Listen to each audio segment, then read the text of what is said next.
Pemberian makanan dan minuman peroral. Semua sel tubuh membutuhkan makanan yang cukup. Makanan merupakan kebutuhan pokok untuk hidup, dan beberapa zat makanan penting sekali untuk kesehatan. Sistem yang berperan dalam pemenuhan kebutuhan nutrisi adalah sistem pencernaan yang terdiri atas saluran pencernaan dan organ aksesori. Saluran pencernaan dimulai dari mulut sampai usus halus bagian distal. Sedangkan organ aksesoris terdiri atas hati, kantong empedu, dan pankreas. Fungsi utama nutrisi adalah untuk memberikan energi serta mengatur berbagai proses kimia di dalam tubuh. Saluran pencernaan. Saluran pencernaan adalah sistem organ dalam tubuh manusia yang menerima makanan, mencernanya menjadi energi dan nutrisi, serta mengeluarkan sisa proses tersebut melalui dubur.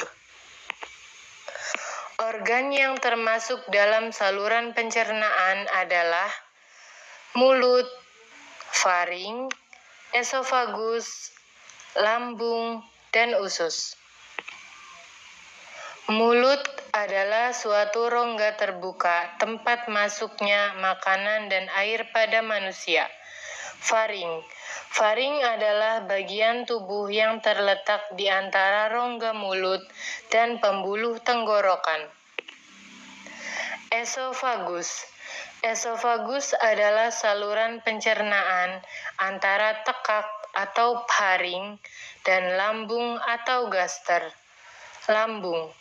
Lambung adalah bagian saluran makanan yang berbentuk sebagai tempat penampungan, pelarutan, dan pengenceran makanan.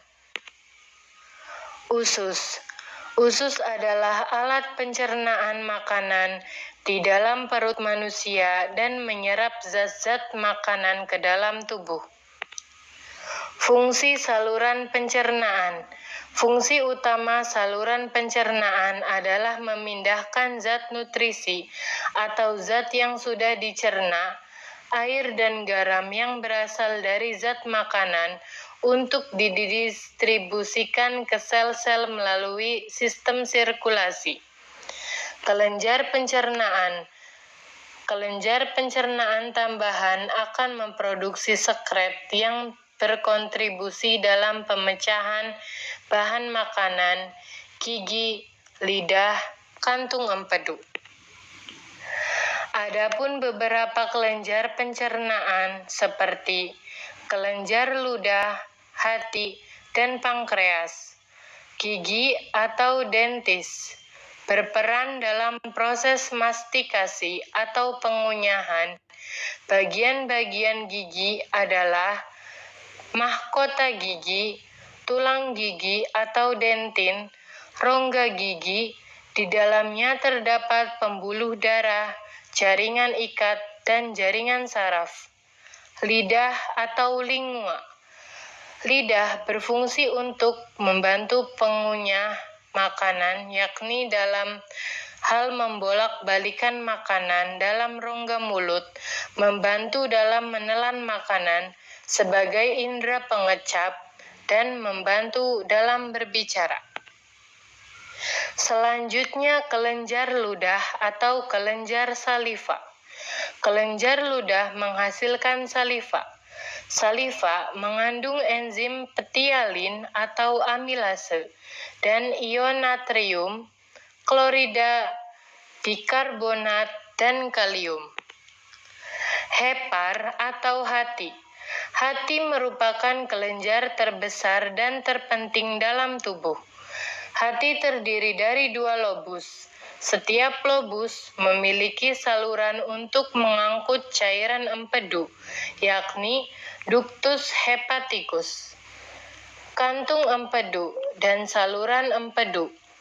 Kantung empedu adalah membantu pencernaan dan penyerapan lemak, berperan dalam pembuangan limbah tertentu dari tubuh, terutama Hemoglobin yang berasal dari penghancuran sel darah merah.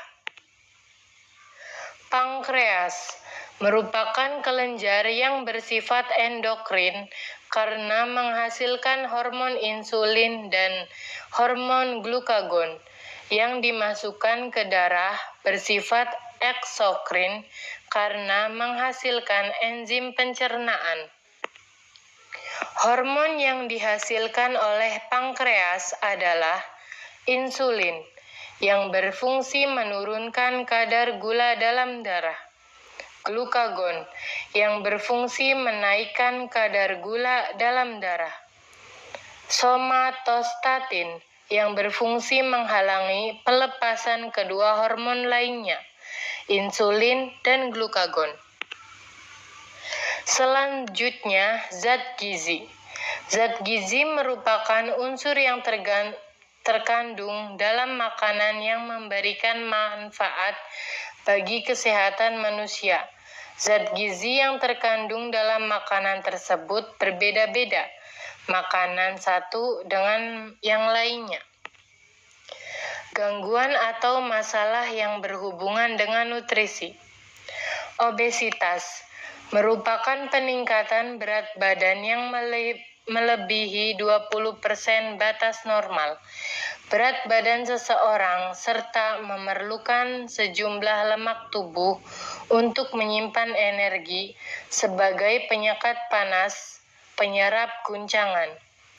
Malnutrisi merupakan masalah yang berhubungan dengan kekurangan gizi pada tingkat seluler atau dapat dikatakan sebagai masalah asupan yang tidak sesuai dengan kebutuhan tubuh. Faktor yang mempengaruhi kebutuhan nutrisi. Pengetahuan. Rendahnya pengetahuan tentang manfaat makanan bergizi dapat memengaruhi pola konsumsi makanan. Prasangka. Prasangka buruk terhadap beberapa jenis bahan makanan yang bernilai gizi tinggi dapat memengaruhi status gizi seseorang. Kebiasaan. Adanya kebiasaan yang merugikan atau pantangan terhadap makanan tertentu dapat juga mempengaruhi status gizi. Kesukaan.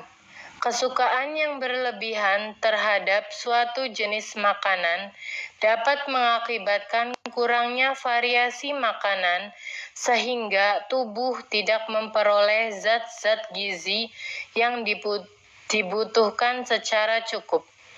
Ekonomi. Status ekonomi dapat mempengaruhi perubahan status gizi. Contoh, misalkan orang dengan status ekonomi kurang biasanya kesulitan dalam penyediaan makanan bergizi. Sebaliknya, orang dengan status ekonomi cukup lebih mudah untuk menyediakan makanan yang bergizi. Selanjutnya, prosedur menghidangkan makanan dan minuman kepada pasien yang dapat makan sendiri. 1. Persiapan alat. Piring, sendok, garpu, gelas minum, serbet, mangkuk berisi sayur, dan tisu. Makanan dan minuman disiapkan dan dibawa ke tempat pasien. Lingkungan di sekitar pasien dirapikan. 2. Pasien yang dapat duduk. Beritahu pasien, bantu pasien untuk duduk di tempat tidur atau kursi. Berikan serbet kepada pasien sebagai alas di bawah dagu pasien. Hidangkan makanan dan minuman kepada pasien. Ingatkan pasien untuk cuci tangan dan berdoa sesuai agama atau kepercayaannya.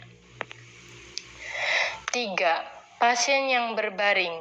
Beritahu pasien, bantu pasien untuk memiringkan tubuhnya, bentangkan serbet di bawah dagu pasien. Saat makanan dihidangkan, bantu pasien memotong lauk pauk dan atau menuangkan sayur. ingatkan pasien untuk mencuci tangan dan berdoa menurut agama dan kepercayaannya. Persilahkan pasien untuk makan.